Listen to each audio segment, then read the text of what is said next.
Maharashtra bulletin, आपला महाराष्ट्र, आपली बातमी.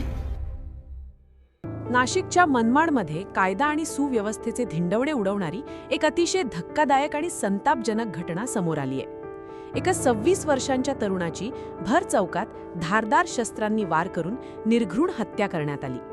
सुदर्शन चव्हाण असे या दुर्दैवी मृत तरुणाचं नाव आहे. विशेष म्हणजे सुदर्शन हा मुंबईत राहायचा आणि अवघ्या 2 दिवसांपूर्वीच तो मनमाडमध्ये आला होता. काही दिवसांपूर्वीच त्याचा साखरपुडा झाला होता. घरात लग्नाची लगबग आणि आनंदाचं वातावरण असतानाच काळानं झडप घातली. रात्रीच्या वेळी एका किरकोळ कारणावरून झालेल्या वादाचं पर्यवसान थेट हत्येत झालं. अज्ञात नराधमांच्या टोळक्यानं सुदर्शनच्या मानेवर आणि चेहऱ्यावर धारदार शस्त्रांनी सपासप वार केले.